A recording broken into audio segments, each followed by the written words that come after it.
Okay, my name is Shannon Phillips. I'm the MLA for Lethbridge West, and we are gathered here on Blackfoot territory, comprised of the Kainai Piikani, Piikani, and Siksika First Nation. We acknowledge and appreciate the Siksika Stapi people's connection to their traditional territory here in southern Alberta. We also acknowledge that we are on Métis land as well. It is the home of Métis people, Region 1. Friends, nobody is interested in leaving the Canada Pension Plan, and nobody is interested in gambling their retirement on Danielle Smith's risky scheme. Nobody is interested except for Danielle Smith and her Premier's office, it seems. She is eyeing our retirement savings and would like to take our pension security in order to finance her pet projects. But Albertans, time and again, have rejected her plan. Every public opinion survey shows that fewer than 20% of Albertans want to abandon the Canada Pension Plan. Even UCP supporters are not interested in this scheme. No one supports this, so that is why Danielle Smith refused to talk about this during the election campaign just a year ago. At that time, she said that this was no time to talk about pensions. But we know she had plans for it all along, because just weeks after the election, she gave her finance minister a mandate letter to kickstart the Alberta Pension Plan once again. The UCP then released a report full of skewed numbers. They held a skewed survey that didn't even ask us if we wanted a new pension plan. And then, to add insult to injury, the UCP spent millions of dollars on an ad campaign trying to convince Albertans to abandon the Canada Pension Plan. But Albertans are having none of it. The more any of us looked at the facts, the more support for the Alberta Pension Plan cratered.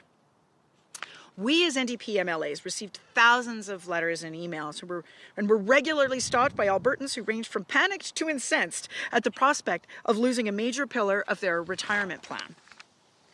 Folks came up to me on the street, in coffee shops, at the grocery store, frustrated because the UCP had not provided them a way to express their opinion about this new proposed plan. Albertans told us that the government's telephone town halls were a sham because they were heavily moderated, and citizens were shouted down by the panel chair when they dared to say what was on everyone's mind, that leaving the CPP in favor of some new Alberta plan was a gamble they were not willing to make with our money. So what did Danielle Smith and the UCP do? When the temperature on the phone calls became too hot, they shut them down. The UCP got tired of hearing real feedback from real Albertans, so they ran away and used a bunch of tired excuses to do it. We knew that Albertans needed a real outlet to express their thoughts, so the NDP caucus launched a series of 16 in-person town halls across the province. The UCP cancelled their in-person town halls. On our website, albertasfuture.ca, Albertans were given the opportunity to say directly if they supported leaving the CPP or not. Thousands of people participated in that survey, tens of thousands, in fact. But Danielle Smith does not like it when people disagree with her. And we've seen it in the past year since the election, when time and again the Premier snubs Albertans and moves blindly forward with her ideological agenda. So our work cannot end. One of the great ideas that came out of talking to Albertans at the town halls was the lawn sign campaign that we are launching here today. I'd like to really thank Maureen and Cindy for joining me today to launch this important campaign. Because if Danielle Smith won't listen to statistics, to polls, to letters, to emails, to public opinion surveys, to the NDP survey, to town halls, to phone calls, to newspaper clippings sent to her office, then we're going to have to be a little bit more obvious with her. Maybe thousands of lawn signs on voters' lawns that tell her to keep her hands off our CPP will do the trick. Or maybe it will let her fellow UCP MLAs know that their constituents and people all across this province take this issue seriously. We have got to get the UCP's attention, and getting a sign for yourself so that you can pitch in and do your part is really easy. Just go to albertasfuture.ca and follow the steps. There's even a really great video there that explains the whole process. And in fact, we want to play that now for those of you who are watching online. Hey, do you have a pension? Yeah, I don't know what it is either. But you know who does? This person. And this person. Hi, Grandma. They keep talking to me about Danielle Smith and this new app. It took me forever to realize that they meant APP, some new pension plan. I kept thinking it was one of those text scams. But it's real. My mom's worried. My grandma's worried. But I'm not worried. I don't get this pension thing at all. But they care, so I care. They say Danielle Smith wants to take my grandma's money from a big national pot into a small provincial pot. That makes no sense. No one messes with my grandma's retirement. No one messes with my grandma, period. So what can I do? I'm just some Gen Z, gig working, fitted sheet industry ruining, whatever. Well, I can sure internet good. Let's be real. We're the ones helping our parents with technology anyway. Helping them connect to their own Wi-Fi, finding Ted Lasso on streaming, helping them find the Wordle website again. Let's help them tell this UCP government to keep their hands off our CPP. Let's QR up a lawn sign. No, Mom, you just have to pull out your camera and scan the code, like at the restaurant without the paper menus. Fine, I'll do it. Got it. We can do this. Help our elders get one of their lawn signs. I mean, I don't even have a lawn, but they do. Wait, I'm getting a text from the UCP government. Why are they going after trans kids? That is just a great video, and I want to thank my friend Sharif Haji, the MLA for Edmonton Decor, for also joining me here today. Now, on the website, albertasfuture.ca, there are also links to social media where you can share videos and pictures and encourage your friends and followers to join in on our Hands Off Our CPP lawn sign campaign. It's only in this way that we're going to have to work together to send the message to the UCP to keep their hands off our CPP. Thank you, and I'll now take your questions. Thank you, everyone. So we will now go to questions. Just a reminder for those joining us on the phone lines to use *9, and for those joining us on Zoom to use the raise hand function to get into the question queue. We will first start with questions here. Any questions? Please state your name and outlet. Justin Sibbett with Practicum student with Global News. So Shannon, could you just talk about Lethbridge is obviously a city that has a lot of retirement, a lot of retirees living here, but this is also a problem that you could argue is a concern, I should say, with younger people, as you know they've already been paying in for maybe only 10 years instead of maybe 30 years or 40 years. Do you want to talk about that?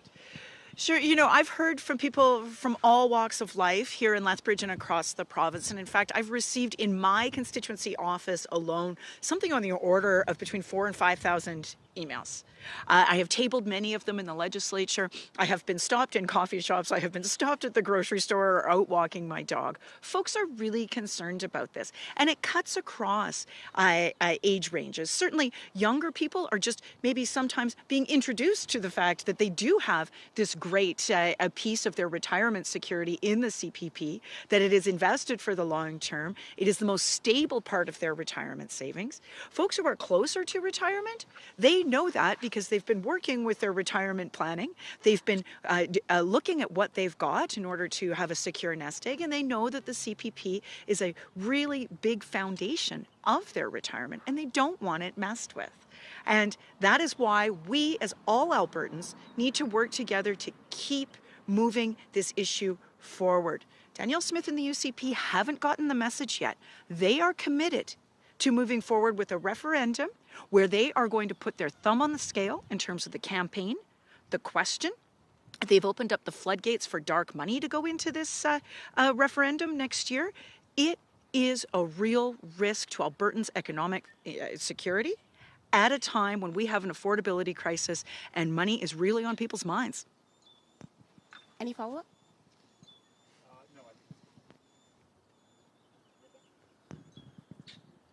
Carson Marsuk with CTV Lethbridge. You've mentioned, the UCP has canceled these town halls. What do you see and what do you want to see needs to happen in order to hear Albertans and their concerns? Well, what we need to see is a clear statement from the Premier and the Finance Minister that they are abandoning this risky scheme to gamble with our retirement security. And nothing less than that, I think, will be acceptable to the vast majority of Albertans who oppose their efforts to take away our CPP. Nothing less than that will do. They have got to back away from this. They did not run on it during the election. They lied to Albertans just a year ago. and then moved forward with something that is deeply unpopular and that really causes a great deal of anxiety among older folks in particular, who are trying to look at their monthly finances at a time when their car insurance has skyrocketed, when their utility bills have skyrocketed, sometimes when their fees at their assisted living facility have skyrocketed, when their condominium fees are skyrocketing. Everything's going up for folks. And now we have a premier who is introducing yet another element of economic insecurity, and it is not helpful. It causes a great deal of anxiety for people, and that is why they need to abandon it. It's just one of the reasons. Alejandra Polito from Lethbridge Herald. I have heard from residents in Lethbridge that are close to retirement age that if the CPP goes away, they will be moving out of province. What are your thoughts on how that might impact negatively for the economy of the province, if that was to happen? I mean, obviously that's a hypothetical situation. I have heard that level of anxiety from people as well, and that is why we need to send this message now and force the government to back away from this risky scheme to gamble with our retirement security now. Because of the economic instability that it causes. There is a reason why there are various chambers of commerce, various economic development organizations, various small business organizations that have all spoken out against this plan to pull Alberta out of the stability and security of the Canada Pension Plan. Because it's not just about those of us who are paying into the Canada Pension Plan, it's also about our employers. Our employers make contributions into the CPP as well. And what they don't want is to move towards a Quebec-style system where employers pay more than they do now. I just have a follow-up, but it's on a different topic, if that's okay. Sure. I was wondering if you can give me your thoughts on Bill 20 being introduced. Bill 20 is a bill that allows large corporations to make donations into municipal campaigns. It brings political parties into campaigns, into municipal campaigns. So therefore, it is a backdoor for Danielle Smith's friends and insiders and a pipeline of dark money to come back into politics, when the first thing that we did as an NDP government was ban that. And so that is the first piece. The second piece is that this ability to dismiss any duly elected councillor with the stroke of a pen around the cabinet table is draconian, it is authoritarian, and it is a massive overreach by the Premier.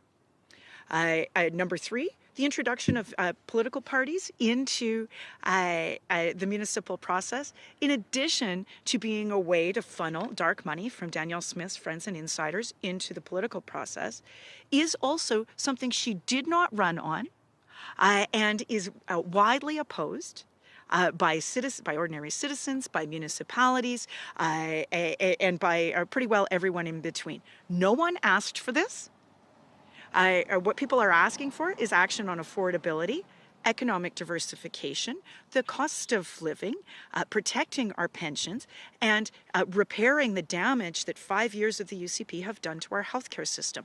That's what she should be focused on, but instead we have a focus on her extremist agenda that no one asked for. One last pass for questions. All right, and with that concludes our press conference. Thanks, folks. Thank you.